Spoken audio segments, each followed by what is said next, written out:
Tonight, I want to give you a truth that can quietly change your entire life. You don't need more time. You don't need more motivation. You don't need a perfect plan. You need 2 hours that belong to you. Not 2 hours you try to find. Not 2 hours you hope to have someday. 2 hours you protect the way you would protect something priceless. Because right now, every day, your life is being shaped by 2 invisible forces. The first is autopilot, the default pattern that steals your focus through small distractions, endless noise, and the habit of reacting instead of choosing. The second is compounding, the quiet law that makes small daily actions grow into something unstoppable over time. Most people live under autopilot, so they never benefit from compounding. They stay busy. They stay tired. They stay distracted. And then they wonder why nothing changes. But the moment you claim 2 hours a day, not for entertainment, not for scrolling, not for other people's priorities, something inside you starts to shift. Because these 2 hours are not about doing more. They are about becoming different. They are the doorway out of distraction. The doorway out of excuses. The doorway out of the life you keep repeating. And here's what makes this so powerful. 2 hours won't just change your schedule. They will change the quality of your mind. And when the quality of your mind changes, your decisions change. Your habits change. Your identity changes. And once identity changes, your life has no choice but to follow. In this audiobook, I'll show you how to use a simple 2-hour daily window to rewrite the direction of your next year and your next decade. No hustle, no pressure, no motivational hype, just a calm, disciplined system that slowly pulls you out of autopilot and into a life you actually control. Let's begin. Most people believe their life looks the way it does because they don't have enough time. They say things like, "If I had more hours in the day, I'd finally get ahead." Or, "When life slows down, I'll focus on myself." Or, "Right now is just a busy season." But here is the uncomfortable truth. Time is not the problem. Autopilot is. Autopilot is the invisible system running your life when you are not fully conscious of your choices. It is the default mode your mind slips into when you are tired, distracted, overstimulated, or overwhelmed. And most people live there almost all the time. Autopilot decides how you start your mornings. Autopilot decides what you reach for when you feel bored or stressed. Autopilot decides how you spend the small gaps in your day that quietly shape your future. Not with big decisions, with tiny ones. Checking your phone for just a minute. Responding instead of thinking. Scrolling instead of creating. Reacting instead of choosing. None of these moments feel important. That's why they are so dangerous. Autopilot doesn't destroy your life in one dramatic move. It erodes it slowly, quietly, through thousands of small, unconscious decisions that feel harmless in the moment. This is why so many people feel busy but unfulfilled. They move all day, yet go nowhere. They spend hours doing things, but very little of it actually moves their life forward. Because time spent on autopilot doesn't compound. It disappears. At the end of the day, they feel tired, but not accomplished. At the end of the week, They feel older, but not wiser.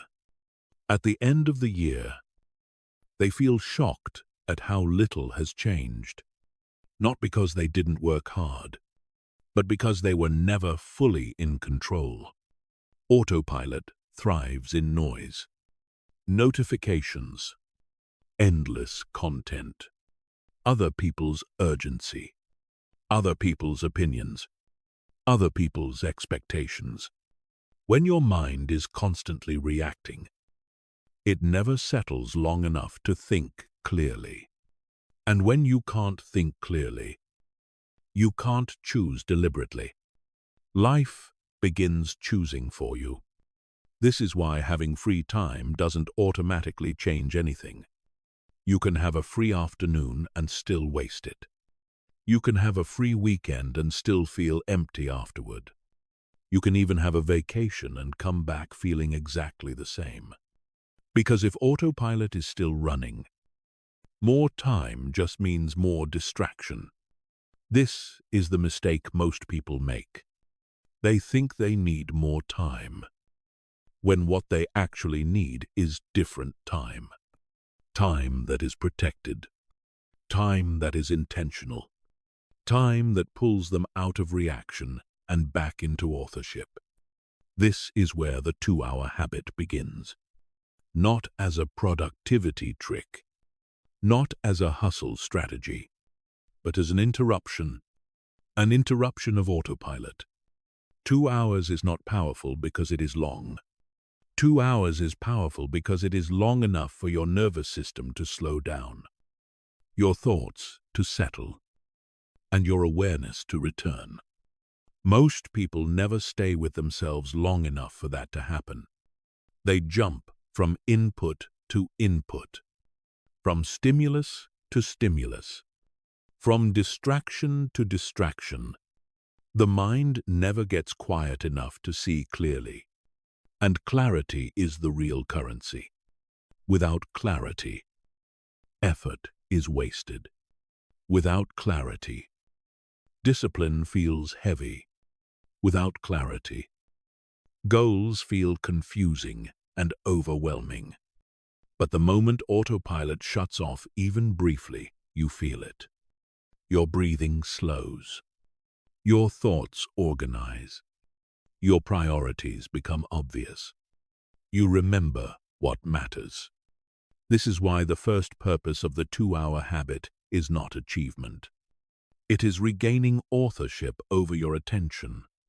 Attention is the gateway to everything else. Where your attention goes, your life follows. Autopilot scatters attention. Deliberate time gathers it. And when attention is gathered, something important happens. You stop reacting to your life and start directing it. This doesn't require willpower. It requires structure.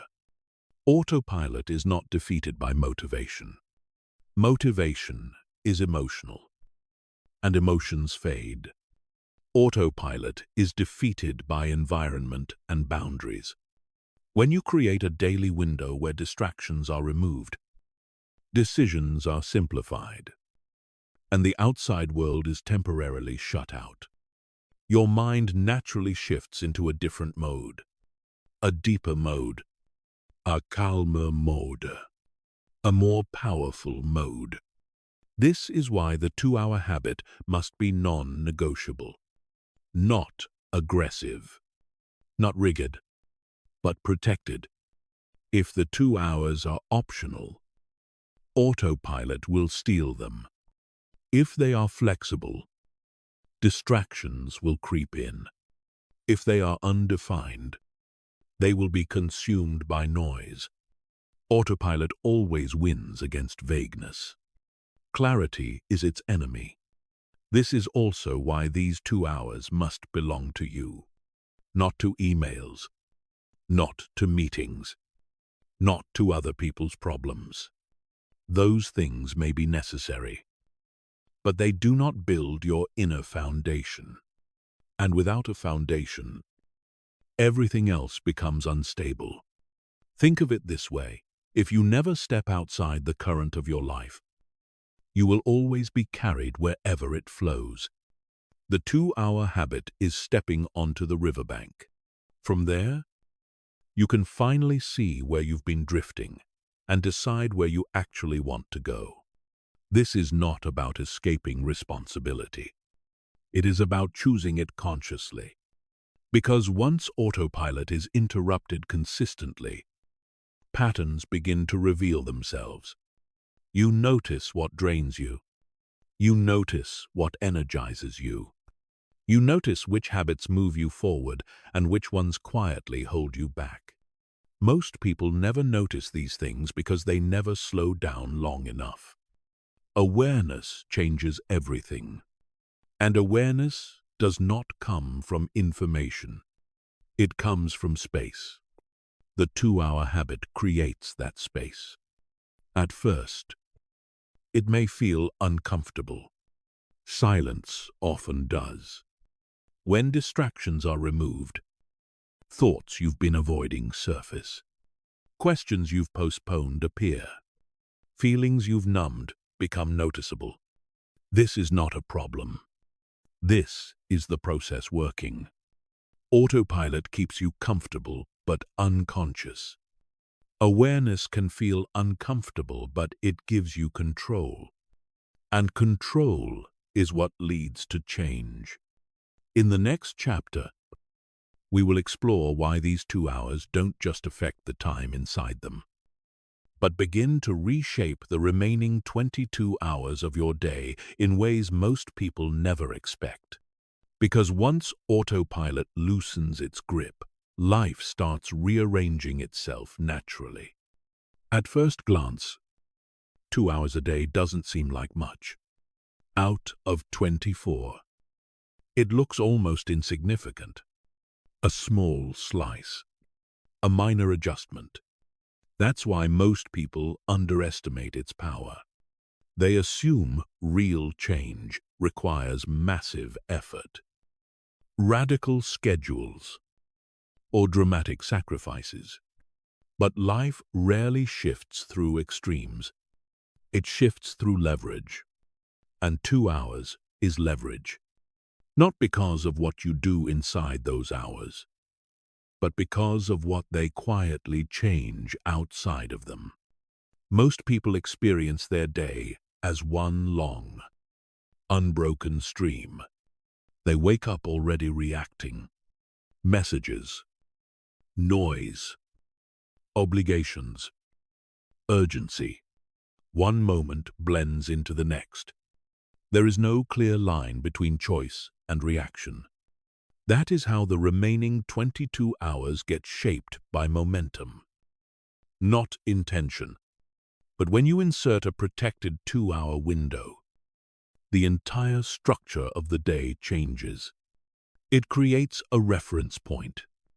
Before the 2 hours, after the 2 hours, and that division alone begins to reorganize your behavior. This is because the mind does not operate linearly. It operates hierarchically. A small period of clarity at the right moment influences everything that follows. Think of it like steering a ship. You don't need to turn the wheel constantly. You need to adjust the direction early enough. 2 hours of deliberate focus acts as a directional correction. Once set, the rest of the day follows a different course. This is why people who protect a short morning routine often feel more grounded all day, even if the rest of the day is chaotic. The initial alignment carries forward. The same principle applies here, but deeper. During the 2-hour window, you are no longer reacting. You are choosing. You decide what matters. You decide what to ignore. You decide where your energy goes. And once those decisions are made consciously, your subconscious begins to enforce them automatically. This is the hidden mechanism most people miss. The 2-hour habit doesn't just give you time. It teaches your nervous system a new baseline. When you spend time each day in a state of calm focus, your body learns that this state is safe. Over time, it begins returning to it naturally. That means less urgency, less impulsive behavior, less emotional decision-making. You become harder to pull off course. This is why the remaining 22 hours start feeling different. Not because you're trying harder, but because you're reacting less. Small things stop derailing you. Distractions lose their grip faster. Decisions become simpler. Your day stops feeling like a series of fires to put out and starts feeling like something you're guiding. Another important shift happens here. Your standards rise. When you spend 2 hours a day focused on growth, creation, or clarity, you become more sensitive to how the rest of your time is used. Scrolling feels louder. Meaningless conversations feel heavier. Busy work feels more obvious. Not because you judge it, but because you've tasted something better. This is a critical moment. Many people believe discipline comes from forcing yourself to avoid distractions. In reality, discipline often emerges when distraction simply feels less satisfying. The 2-hour habit recalibrates your internal reward system. Depth becomes more rewarding than noise. Progress becomes more satisfying than stimulation. As this shift takes hold, you begin protecting your time naturally, without constant self-control. This is why the habit works long-term. It doesn't rely on willpower. It relies on preference. And preference is powerful. Over time, something else becomes clear. The quality of your work improves even in the hours outside the habit. Because your mind has practiced focus, it can enter it more quickly. Because you've clarified priorities, you waste less energy deciding what to do next. Because you've slowed down internally, you make fewer mistakes that need fixing later. 2 hours of clarity prevents 10 hours of correction. This is leverage again. Most people try to fix their life by pushing harder through the chaos. But chaos does not respond to force. It responds to structure. The 2-hour habit is structure. It creates a daily anchor that stabilizes everything else. Even on difficult days when things don't go as planned. When interruptions happen. When energy is low, the anchor remains. And because it remains, you don't feel lost. You may bend, but you don't drift. This is what creates emotional resilience. You are no longer completely at the mercy of circumstances. You have a place you return to, a rhythm your system recognizes. Over weeks, this compounds. Your sleep improves because your mind feels more complete. Your anxiety reduces because you are no longer carrying unfinished mental loops. Your confidence increases not from results yet, but from self-trust. You know that no matter what happens in the day, you will meet yourself again inside that protected window. That knowledge alone changes how you move through life. This is why 2 hours can reshape 22. Not through effort, through alignment. In the next chapter, we'll look closely at what happens inside the first hour, the part most people skip, yet the part that determines whether this habit actually works. Because without this first hour, the second hour never reaches its full power. The first hour is the most misunderstood part of this habit. Most people assume the 2-hour window should be filled immediately with action reading, studying, working, producing, improving. But if you skip the first hour, the entire system weakens. Because the first hour is not about output. It is about regaining control of your inner environment. Your mind cannot create clearly if it is still carrying noise from the day. And modern life is loud in ways most people don't realize. Even when you are not physically surrounded by sound, your mind is crowded with input messages, unfinished conversations, news, comparisons, worries, reminders, and expectations. These layers accumulate quietly.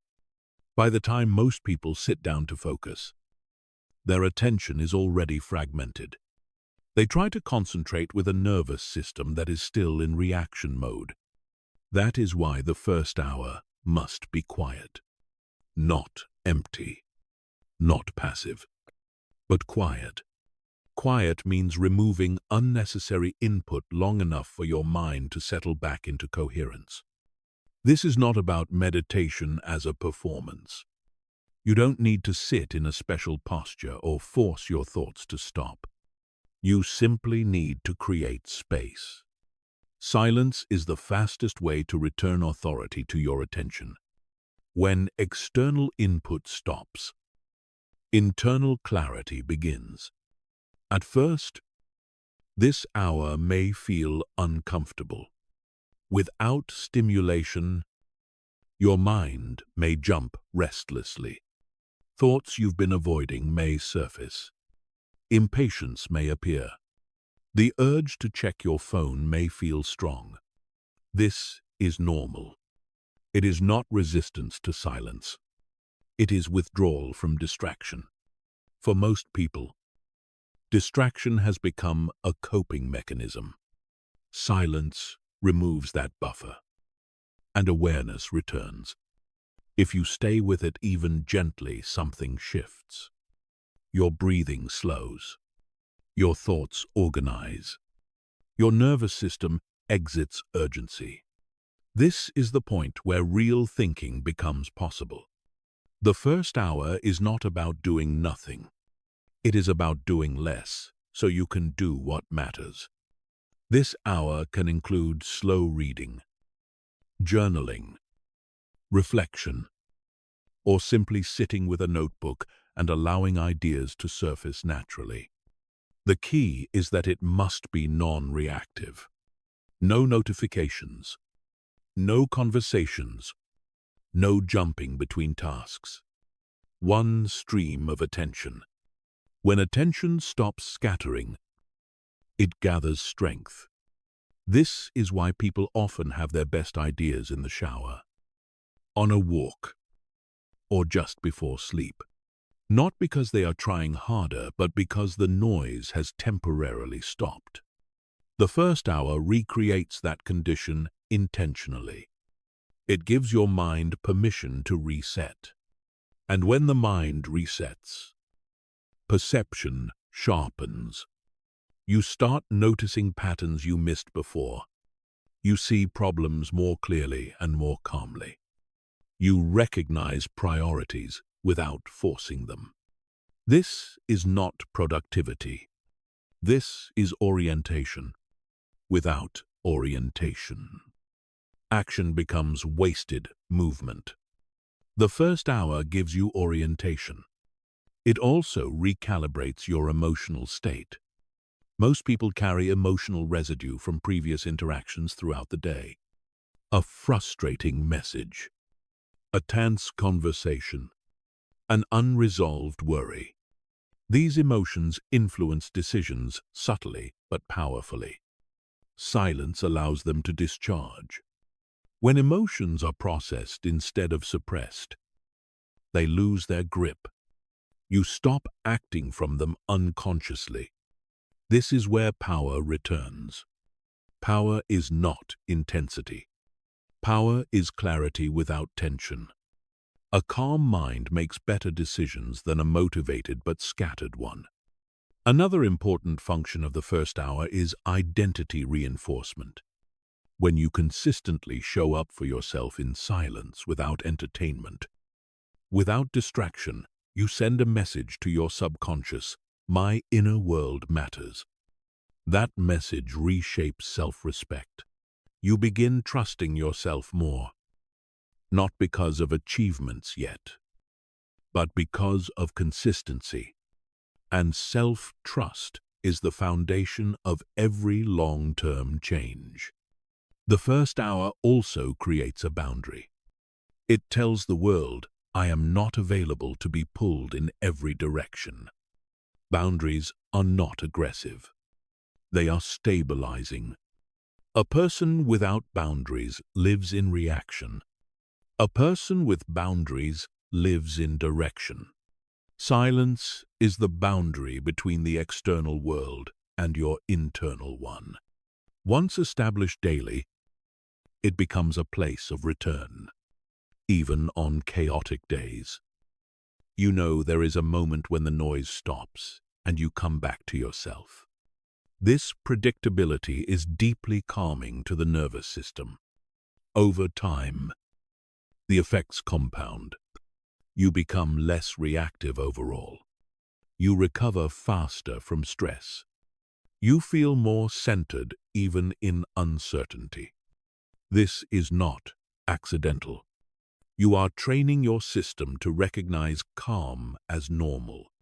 And once calm becomes normal, focus becomes easier.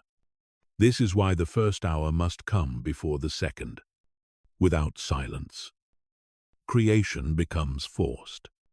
Without calm, focus becomes brittle. Without clarity, effort becomes inefficient. The first hour clears the lens. So, when the second hour begins, you are no longer pushing your mind to work. You are allowing it to work. In the next chapter, we will step into that second hour, the hour where creation replaces consumption, and where this habit begins to change not just how you feel, but what you produce. Because silence prepares the ground. Creation is where the growth takes root. Once the first hour restores calm and clarity, the second hour becomes powerful. Not because you force yourself to work harder, but because your mind is finally ready to work cleanly. This is where most people misunderstand focus. They believe focus means intensity, pushing, straining, forcing productivity out of themselves. But real focus feels very different.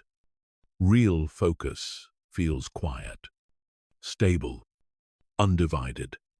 And that state is only accessible after noise has been removed. The second hour is not about doing everything. It is about doing one thing that matters. Creation always beats consumption. Consumption feels productive, but it rarely moves your life forward. You can watch videos, read articles, listen to advice all day and still stay exactly where you are. Creation changes your position. Writing something, building something, practicing a skill, solving a problem, designing a future step. Creation leaves evidence. This is why the second hour must be protected from input. No notifications, no multitasking, no jumping between ideas. One clear objective, one direction, one outcome. This is not rigid discipline. It is strategic simplicity. Your brain does its best work when it is not overloaded with choices. Every extra decision drains energy. Every distraction fragments momentum. The second hour removes both. You sit down knowing exactly what you are here to create. This clarity creates flow. Flow is not mystical. It is what happens when challenge and ability are aligned. When your mind is calm and your task is clear, focus emerges naturally. Time feels different. Resistance drops. This is why 2 hours of real creation can outperform an entire day of scattered work. Not because you worked longer, but because you worked in alignment. Another key aspect of this hour is completion. Autopilot thrives on unfinished loops. Completion restores confidence. When you consistently finish something, no matter how small, you teach your mind that effort leads to closure. That changes your relationship with work. You stop avoiding tasks. You stop procrastinating as much. You stop feeling overwhelmed by the size of goals. Because you experience progress daily. Progress is calming. It reduces anxiety because your system no longer feels stuck. This is also where identity begins to shift visibly. You stop seeing yourself as someone who tries to improve and start seeing yourself as someone who does. This identity change is subtle, but it is powerful. The second hour should be used to build something that compounds. Not busy work, not maintenance, but forward movement. It could be learning a skill that increases your value, developing a project that represents your future, improving a core area of your life that has long-term impact. The exact activity matters less than the direction. If it pulls you closer to who you want to become, it belongs in the second hour. If it only keeps you busy, it does not. This is why consumption, even educational consumption, must be limited here. Learning without application creates the illusion of growth without the substance. The second hour is where knowledge becomes ability. This is also why multitasking destroys its power. Multitasking feels efficient, but it fractures attention. Each switch carries a cost. Momentum resets. Depth disappears. Depth is where results live. When you give your full attention to one task, your mind organizes around it. Ideas connect. Solutions emerge. Quality improves. This is not about talent. It is about conditions. The second hour creates conditions where your best work can appear. Over time, you will notice something important. Your tolerance for distraction decreases, not because you force it, but because it feels uncomfortable.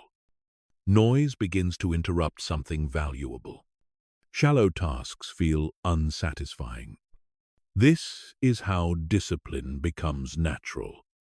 You are not resisting distraction, you are choosing depth. The second hour also strengthens self-respect. Each day you keep this appointment with yourself. You reinforce a quiet truth: I follow through. That belief stabilizes your behavior outside the habit as well. You become more consistent. You hesitate less. You trust your decisions more. And trust compounds faster than motivation ever could. Another important shift happens here. You stop measuring days by how busy you were, and start measuring them by what you created. This changes how success feels. You no longer need external validation. You no longer chase productivity metrics. You know whether the day mattered, because something real exists at the end of it. Creation grounds you in reality. It connects effort to outcome in a way consumption never can. This is why the second hour is the engine of the habit. The first hour clears the mind. The second hour builds the future. Together, they form a complete system. One restores power. The other directs it. In the next chapter, we will explore why most habits fail, even well-designed ones, and why this 2-hour structure succeeds where others collapse. Because the difference is not discipline. It is identity alignment. Most people misunderstand discipline. They imagine it as something harsh, rigid, punishing. They picture waking up early through pain, forcing themselves to work when every part of them resists, pushing through life with clenched teeth. That image is exactly why discipline fails for so many people. Because discipline was never meant to be emotional. Motivation is emotional. Discipline is neurological. Motivation depends on how you feel. Discipline depends on what you have already decided. This difference changes everything. Motivation feels exciting at the beginning. It creates momentum through emotion. You feel inspired, energized, ready to change your life. In that state, effort feels light, but emotion is unstable. It fades with fatigue. It disappears under stress. It collapses when results are slow. That is why motivation alone keeps people stuck. They start when they feel good and stop when they don't. Their progress becomes inconsistent. Their confidence becomes fragile. Their self-trust slowly erodes. Discipline works differently. Discipline does not ask how you feel. It asks what is already decided. When the 2-hour window is non-negotiable, your nervous system stops debating. There is no emotional negotiation, no inner argument, no waiting for the right mood. The decision has already been made. This is why discipline without drama is powerful. Drama comes from internal conflict. Conflict happens when one part of you wants growth and another part wants comfort. Motivation fuels that conflict because it rises and falls. Discipline removes it by settling the question in advance. You no longer ask, "Do I feel like doing this?" You ask, "What am I building today?" That shift alone frees enormous mental energy. This is where most habits fail. They rely on daily decision-making. Every morning, people decide again whether to exercise, focus, learn, or improve. Each decision drains willpower. Over time, fatigue wins. This habit removes the decision loop. 2 hours are already assigned. The structure is already set. The only variable is direction. That simplicity is calming. The brain prefers certainty. Ambiguity creates stress. When discipline is built into structure rather than emotion, the nervous system relaxes instead of resisting. This is why discipline in this form does not feel heavy. It feels stabilizing. Another reason motivation keeps people stuck is that it creates unrealistic expectations. Motivation tells you that progress should feel good, that growth should feel exciting, that consistency should feel inspiring. But real growth is often neutral, quiet, ordinary, unremarkable in the moment. Discipline accepts this reality. It allows you to work even when nothing feels special. It allows progress to accumulate without needing emotional reward every day. This is crucial. Most people abandon habits not because they are difficult, but because they feel boring. They mistake boredom for failure. But boredom is often a sign that a habit is working. It means the nervous system has normalized the behavior. The novelty is gone, and the foundation is forming. Discipline stays when novelty leaves. This is why disciplined people appear consistent while others drift. They are not stronger. They are not more motivated. They are simply not relying on emotion. Discipline also reshapes identity. Each time you show up when you don't feel like it, you send a powerful signal to your subconscious. I am someone who follows through. That identity compounds faster than any result. Confidence does not come from success. It comes from self-trust. And self-trust is built by consistency, not outcomes. This is why the 2-hour habit works even before visible results appear. You begin to feel different long before life looks different. You feel steadier, more reliable, less reactive. This internal stability is what allows long-term growth. Another critical distinction: discipline is not about force. Force creates resistance. Resistance creates burnout. Discipline is about alignment. When the structure of your day supports your intention, effort becomes smoother. You are no longer fighting your environment. You are working with it. The 2-hour habit aligns your environment with your goals. Phones are off. Distractions are removed. Expectations are clear. This alignment allows discipline to function quietly, without emotional strain. This is why people who follow this habit often report something unexpected.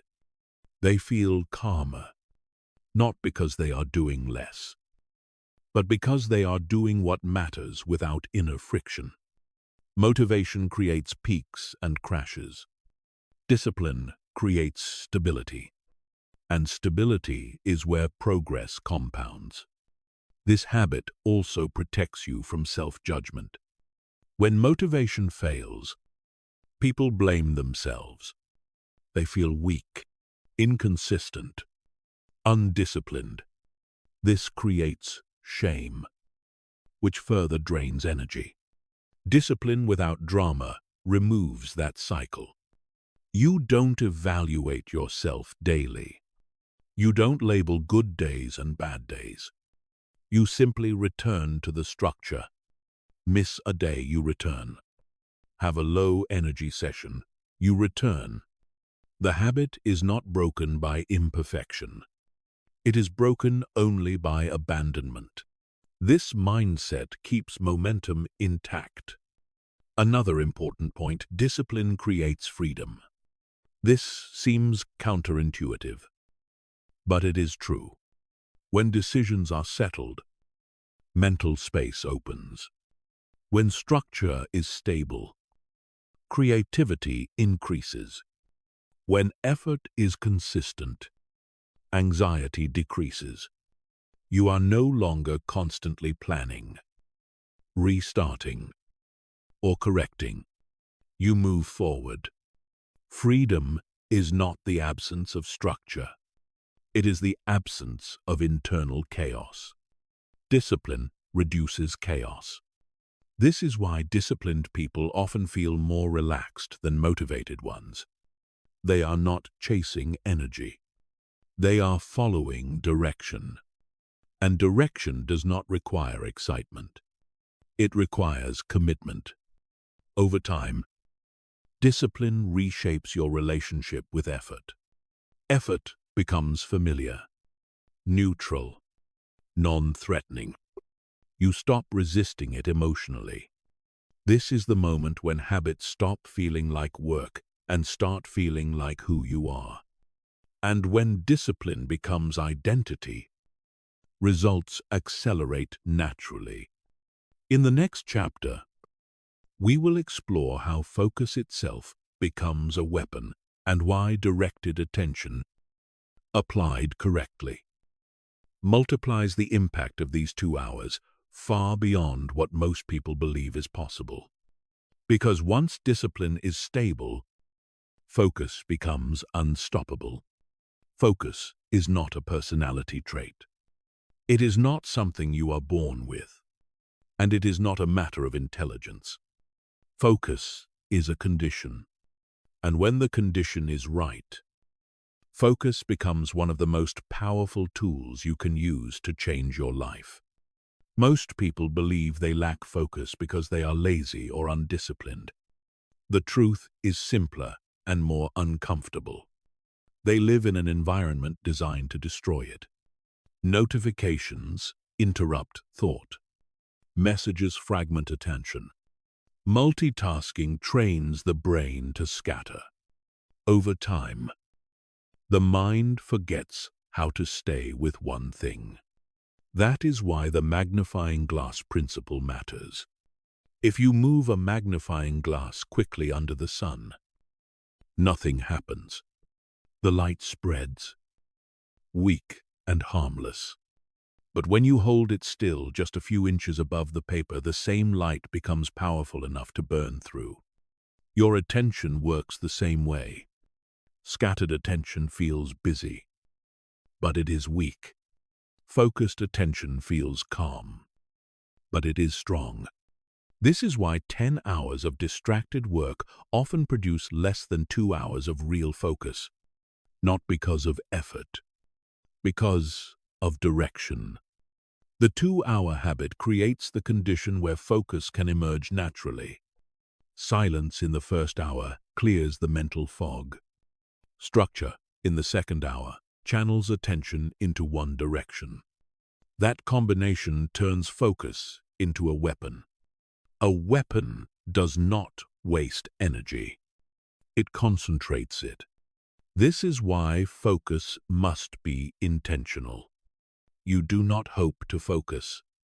You design for it. Most people sit down with vague intentions. I'll work on this for a bit.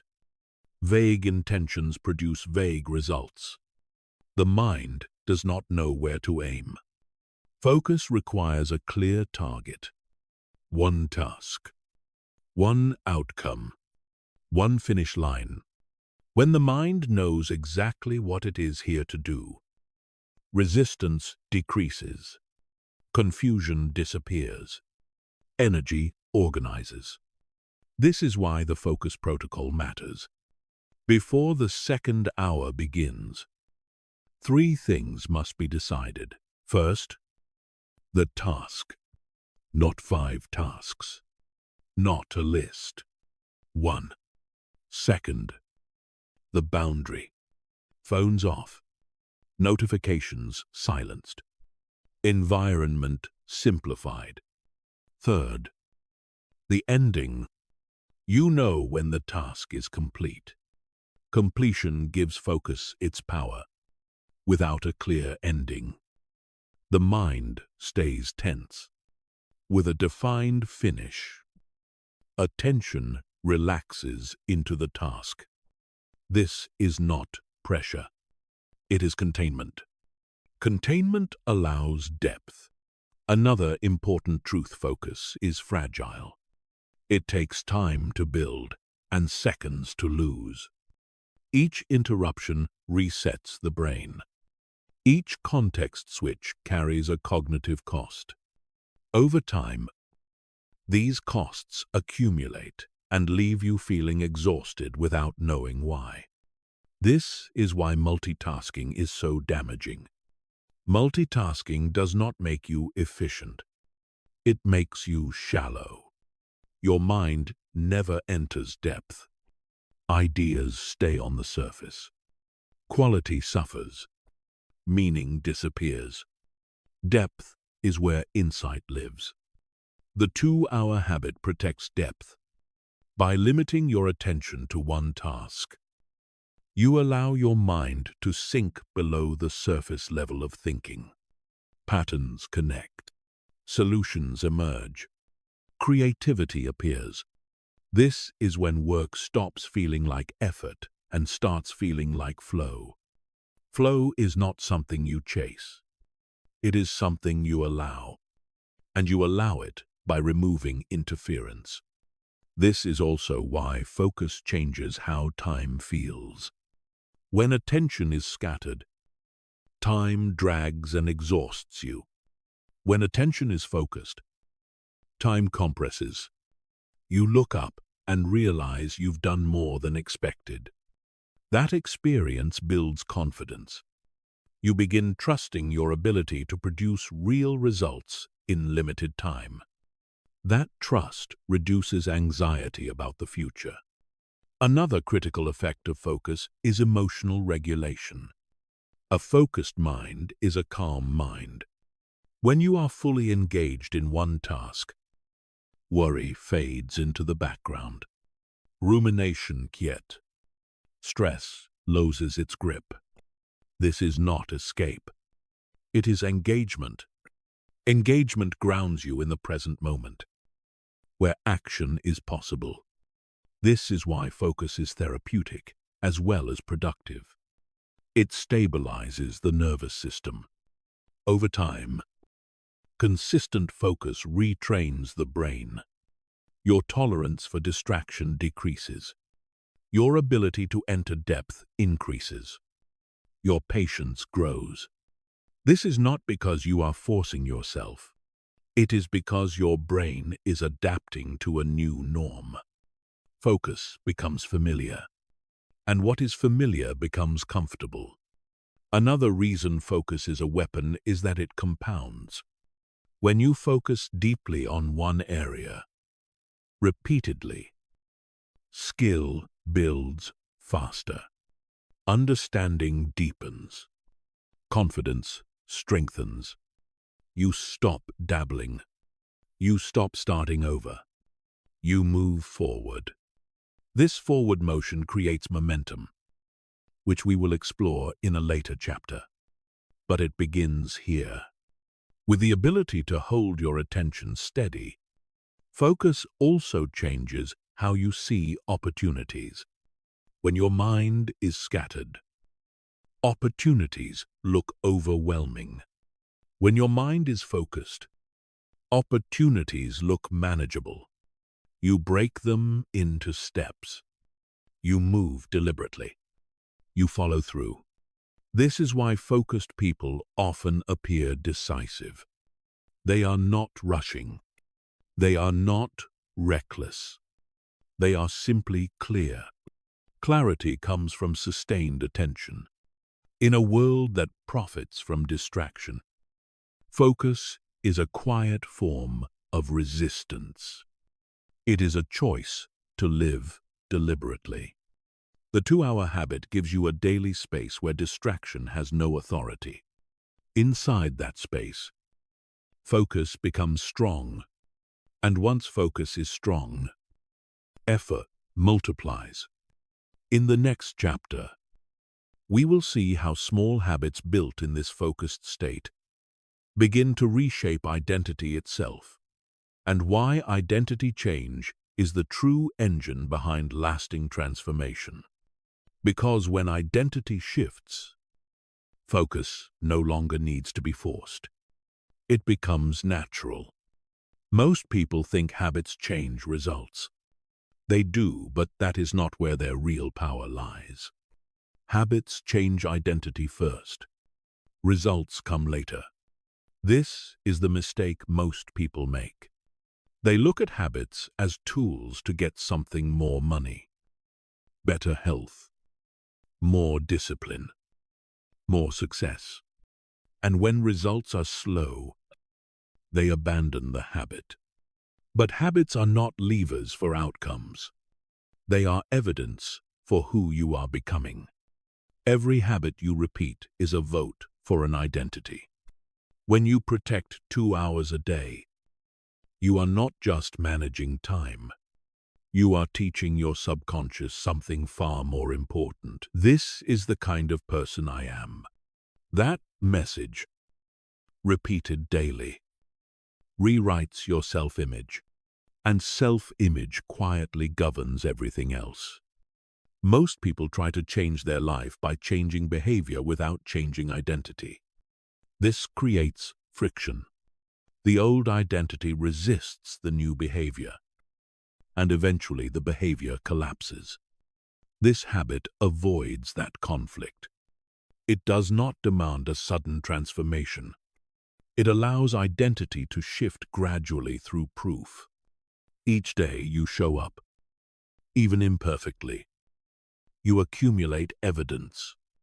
evidence that you follow through, evidence that you can focus, evidence that you respect your own commitments. The subconscious responds to evidence, not intention. It does not care what you promise. It cares what you repeat. This is why small habits are so powerful. They are believable.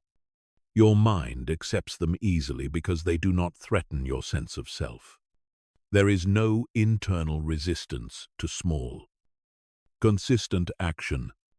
And because there is no resistance, repetition continues. Repetition creates familiarity.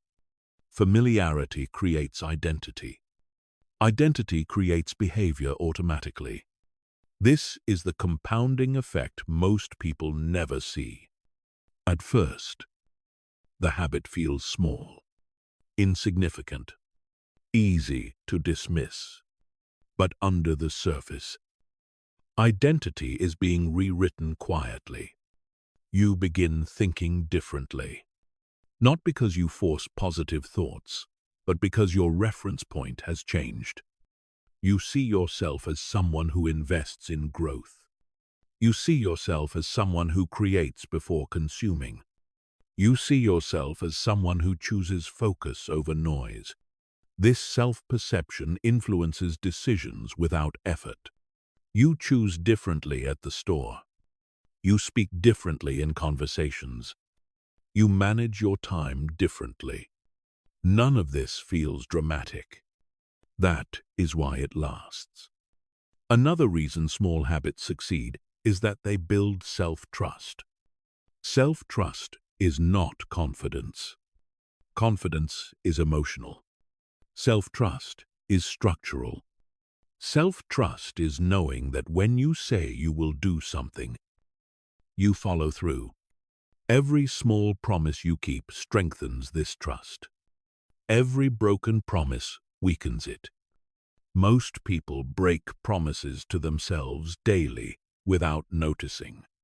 They say they will focus, then scroll. They say they will start, then delay. Over time, their subconscious learns a painful lesson. I cannot rely on myself. That belief is devastating. This habit reverses it. By keeping one daily promise, just one, you begin repairing that relationship. You become someone you can depend on. And when you trust yourself, risk feels safer. Growth feels possible. Discipline feels lighter. Identity expansion follows. Another important effect of identity shift is behavioral gravity. Once an identity is established, behaviors that match it feel natural. Behaviors that contradict it feel uncomfortable. This is powerful. You stop needing rules to avoid distraction. Distraction simply feels out of place. You stop needing motivation to focus. Focus feels like home. This is why wealthy, disciplined, focused people often say they just don't feel like doing certain things anymore. It's not willpower. It's identity alignment. The 2-hour habit accelerates this process because it touches multiple layers at once: attention, emotion, behavior, and self-perception. It is not one habit. It is a keystone habit. Keystone habits create ripple effects. Because once identity begins shifting, many other habits reorganize automatically. Sleep improves. Planning becomes easier. Boundaries strengthen. Not because you are forcing change, but because your system is updating itself. This is also why identity change feels unsettling at first. You may notice a quiet gap between who you were and who you are becoming. Old routines feel less satisfying. Old conversations feel less relevant. This is not loss. It is transition. Identity change often feels like discomfort before it feels like confidence. If you stay consistent, the discomfort fades. The new identity stabilizes. This is the point where habits stop feeling like effort. You are no longer trying to be disciplined. You are disciplined. And because identity compounds faster than results, the external changes begin appearing almost as a side effect. People notice. Opportunities shift. Your life rearranges subtly. This is why small habits are never small. They are silent architects. They design the person who will eventually live the results you are working toward. In the next chapter, we will explore the excuse loop, the quiet mental trap that prevents identity from ever locking in, and how people lose their life one tomorrow at a time without realizing it. Because identity cannot grow in a system dominated by excuses, and breaking that loop is the next critical step. Most lives are not destroyed by failure. They are slowly eroded by excuses. Excuses rarely sound dangerous. They sound reasonable, politer, logical, even responsible. I'll start when things calm down. I'm too busy right now. This isn't the right moment. I'll do it tomorrow. Tomorrow becomes the most expensive word in a person's life. Because tomorrow feels safe. It removes pressure. It avoids discomfort. It protects the present moment from effort. But tomorrow never arrives the way you expect. When tomorrow becomes today, the same conditions exist. The same fatigue. The same distractions. The same reasons to delay. And so tomorrow moves again. This is the excuse loop. It does not look like laziness. It looks like postponement with good intentions. And that is what makes it so destructive. Excuses act like painkillers for the mind. They reduce discomfort immediately. But they do not heal the problem. Over time, the dosage increases. One excuse becomes many. Delay becomes habit. And habits shape destiny. Each time you accept an excuse, something subtle happens inside you. Your self-trust weakens. You teach your subconscious that your words are negotiable, that your intentions are flexible, that comfort outranks growth. No single excuse ruins you, but the pattern does. The excuse loop creates a quiet erosion of identity. You stop seeing yourself as someone who acts. You start seeing yourself as someone who plans. Planning feels productive, but it costs nothing. Action costs discomfort. Excuses protect you from discomfort at the price of momentum. This is why people stay stuck for years without realizing it. They are not failing dramatically. They are delaying consistently. The 2-hour habit breaks this loop by removing negotiation. There is no question of when. The time is already chosen. There is no question of whether. The structure is already set. Excuses need flexibility to survive. Structure suffocates them. When 2 hours are protected daily, excuses have nowhere to land. They cannot argue with the schedule. They cannot hide behind uncertainty. This is why excuses feel strongest before action. They thrive in imagination. Once action begins, excuses weaken. Movement dissolves doubt. This is another reason people stay trapped. They wait for certainty before acting. But certainty comes after action, not before. Excuses promise safety. Action delivers clarity. Another dangerous aspect of excuses is that they feel rational. They are often based on real constraints: time, energy, responsibility. But what they ignore is cost. Every delay has a cost. You may not feel it immediately, but it compounds quietly. Skills that could have been learned remain undeveloped. Confidence that could have been built remains fragile. Momentum that could have formed never appears. The cost of excuses is invisible in the short term and devastating in the long term. This is why people wake up years later wondering where their time went. The answer is simple. It was traded for comfort. Excuses also destroy self-respect, not dramatically, gradually. Each time you break a promise to yourself, you weaken your internal authority. Over time, your own voice carries less weight. You stop believing yourself. And when you stop believing yourself, discipline becomes almost impossible. This is why the 2-hour habit is also a self-respect practice. It says, "My word matters," even when conditions are imperfect, even when energy is low, even when progress is slow. Self-respect is built by honoring commitments in ordinary moments, not heroic ones. Another truth about excuses is that they rarely disappear on their own. They must be replaced.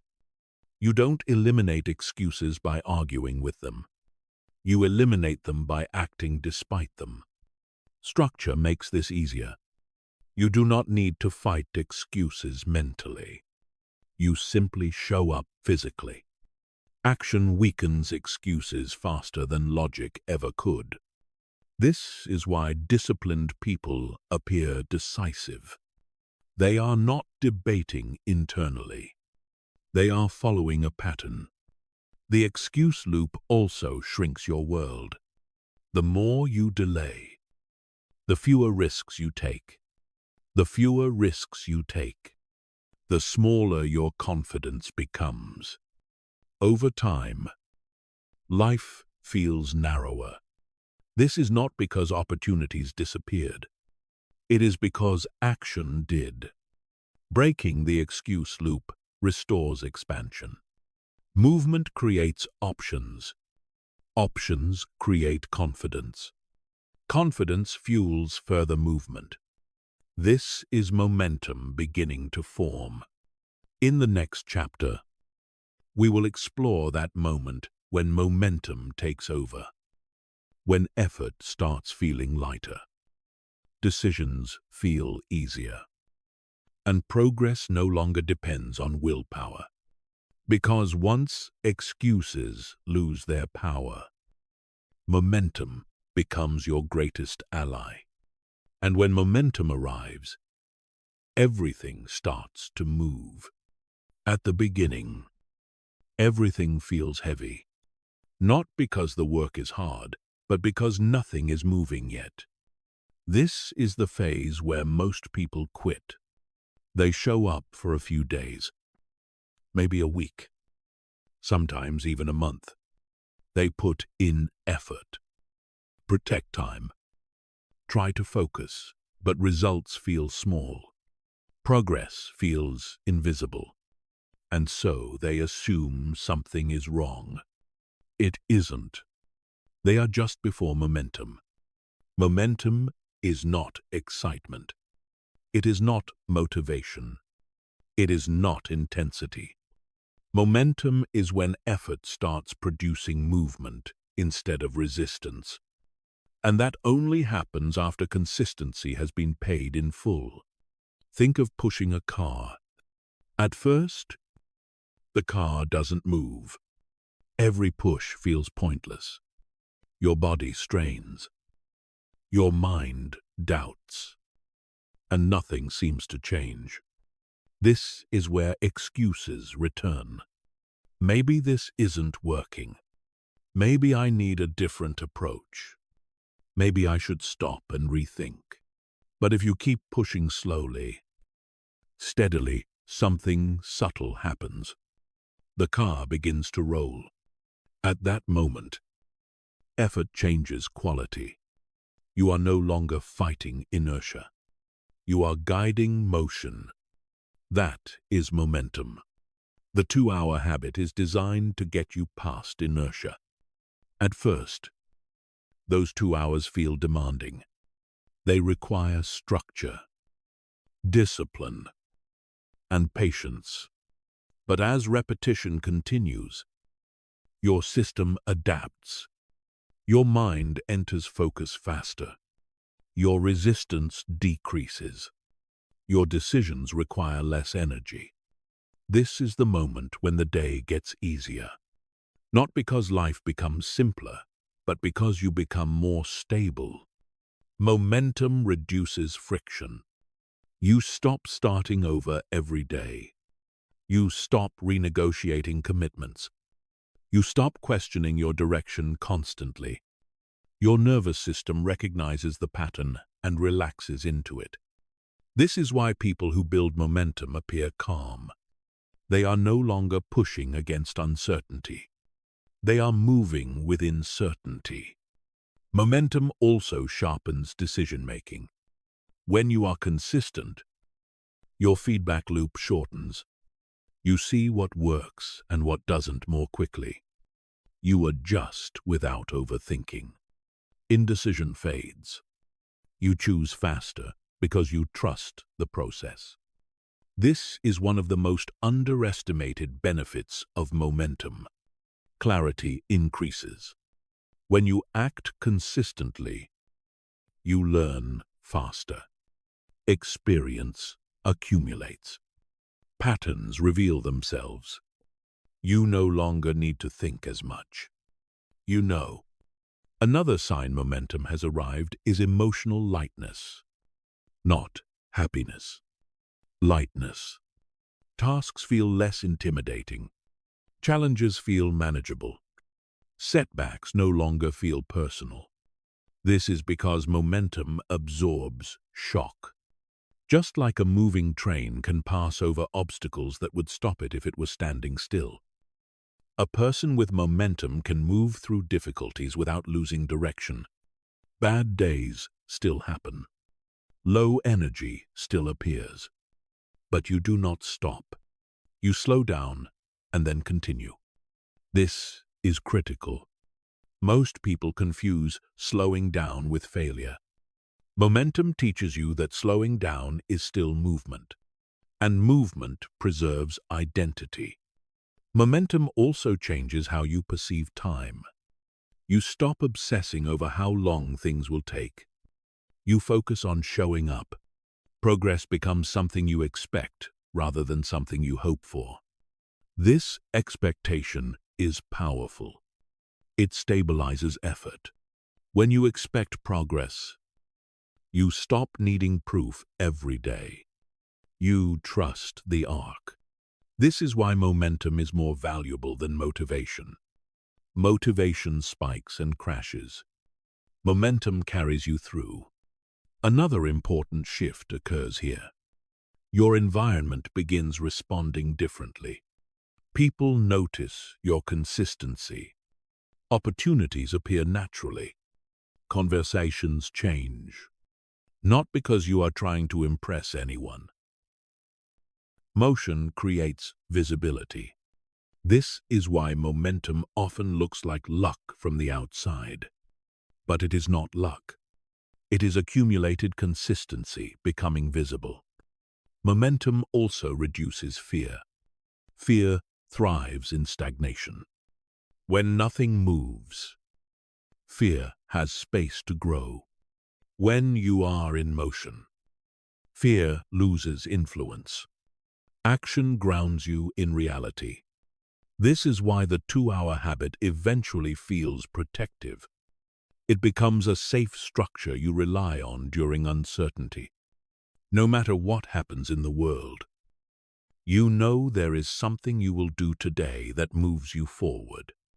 That certainty is grounding. Another subtle effect of momentum is that it changes how you evaluate yourself. You stop measuring worth by outcomes. You measure it by follow-through. This stabilizes self-esteem. Your confidence no longer rises and falls with external results. It is anchored to consistency.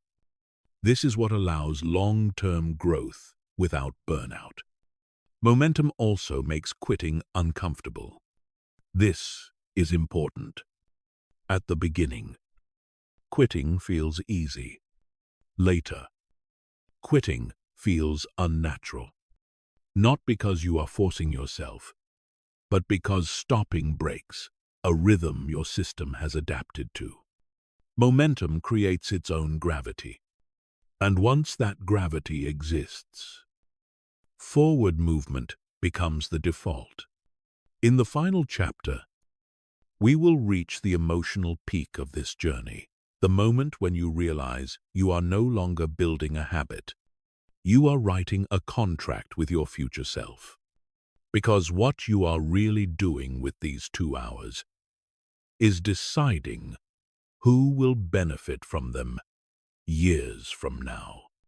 Every day, whether you realize it or not, you are making a decision. Not a loud decision, not a dramatic one, a quiet one. You are deciding who will pay the price for today. Most people push that cost forward.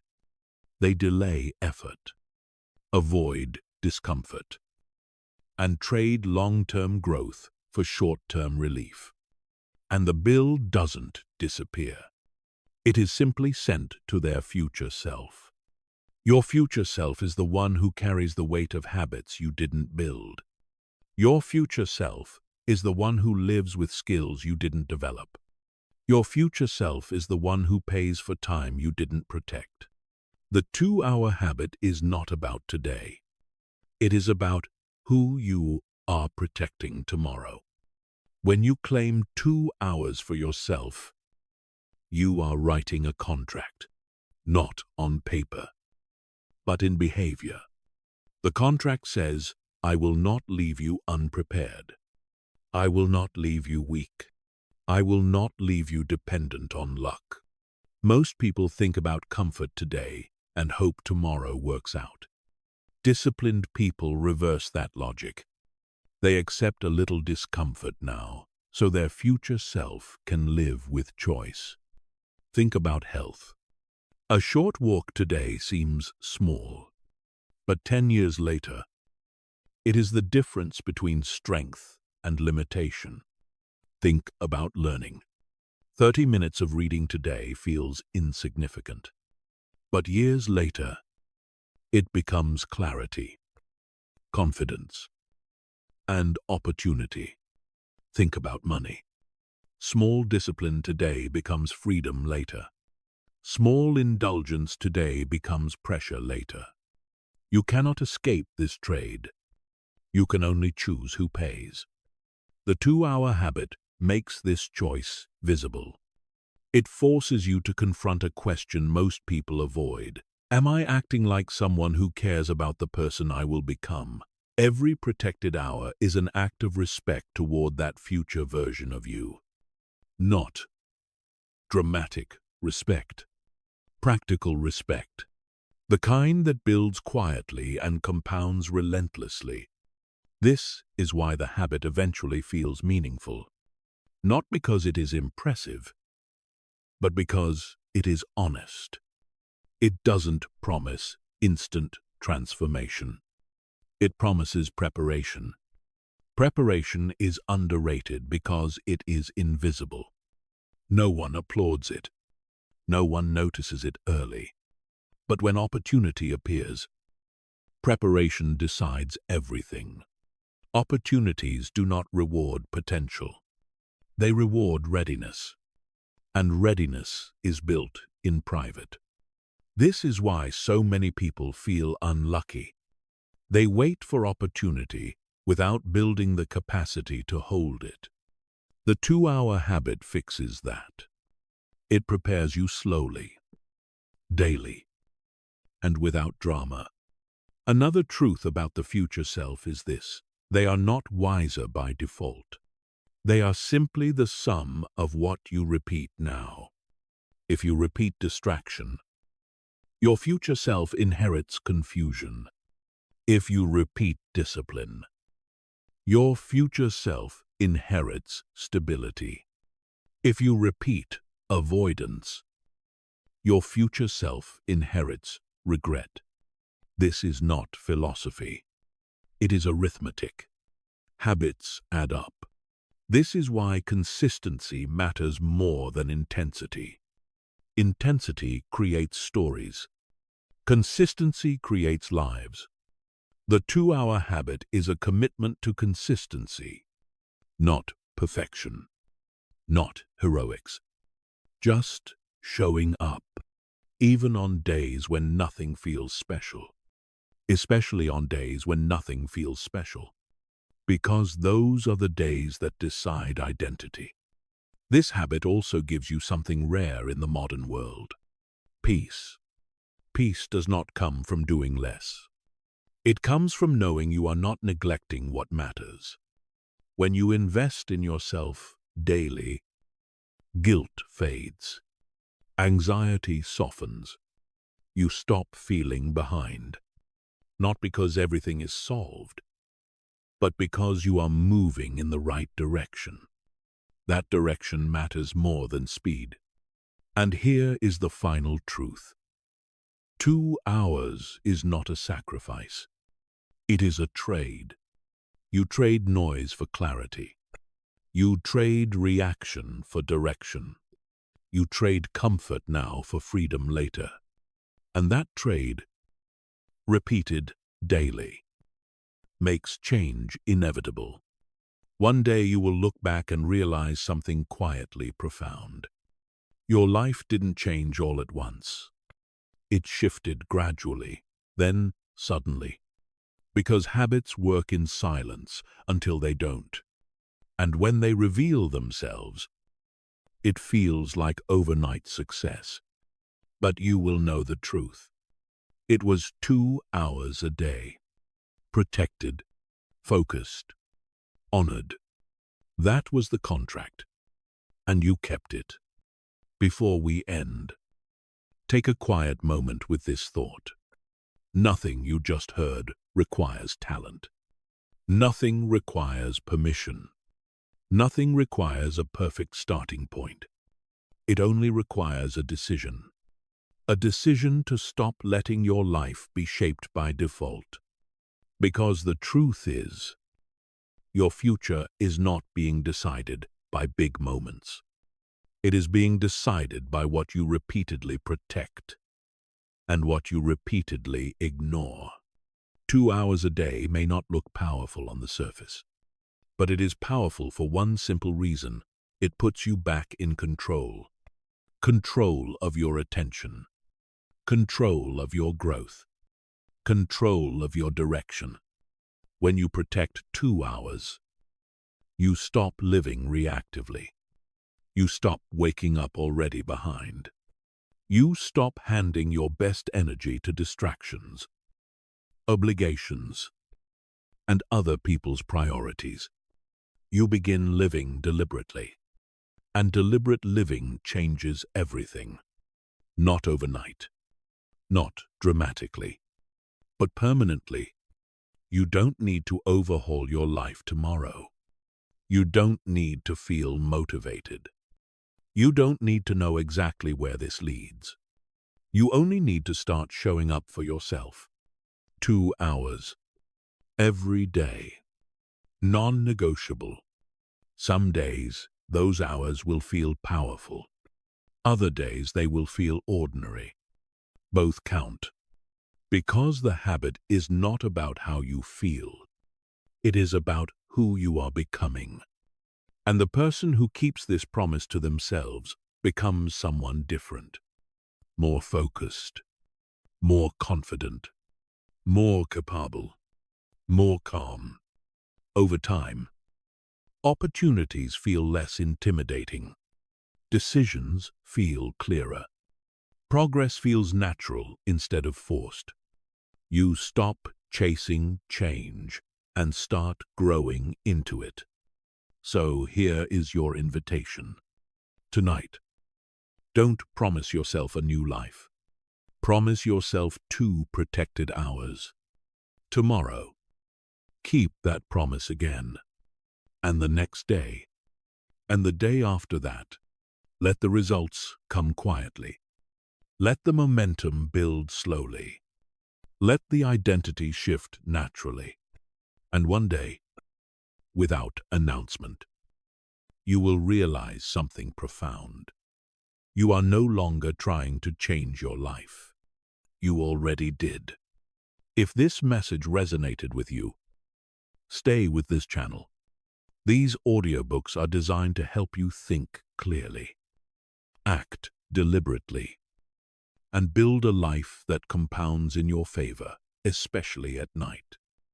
When the mind is calm and receptive, listen again when needed.